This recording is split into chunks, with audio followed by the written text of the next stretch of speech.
بسم اللہ الرحمن الرحیم۔ رمضان کی پہلی رات کی فضیلت۔ حضور صلی اللہ علیہ وآلہ وسلم نے فرمایا، جب رمضان کی پہلی رات ہوتی ہے تو اللہ تعالیٰ اپنی مخلوق کی طرف نظر فرماتا ہے، اور جب اللہ عز و جل کسی بندے کی طرف نظر فرمائے تو اسے کبھی عذاب نہ دے گا، اور ہر روز 10 لاکھ کو جہنم سے آزاد فرماتا ہے۔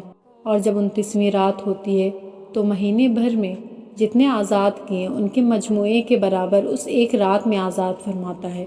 پھر جب عید الفطر کی رات آتی ہے، ملائکہ خوشی کرتے ہیں اور اللہ عز و جل اپنے نور کی خاص تجلی فرماتا ہے اور فرشتوں سے فرماتا ہے، اے گروہ ملائکہ، اس مزدور کا کیا بدلہ ہے جس نے کام پورا کر لیا؟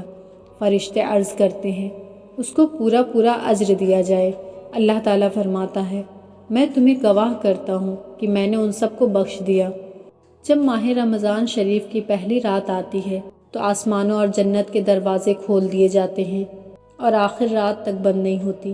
جب کوئی بندہ اس ماہ مبارک کی کسی بھی رات میں نماز پڑھتا ہے تو اللہ تعالیٰ اس کے ہر سجدے کے عوض یعنی بدلے میں اس کے لیے 1500 نیکیاں لکھتا ہے، اور اس کے لیے جنت میں سرخ یاقوت کا گھر بناتا ہے جس میں 60,000 دروازے ہوں گے، اور ہر دروازے کے پٹ سونے کے بنے ہوں گے جن میں یاقوتیں سرخ جڑیں ہوں گی۔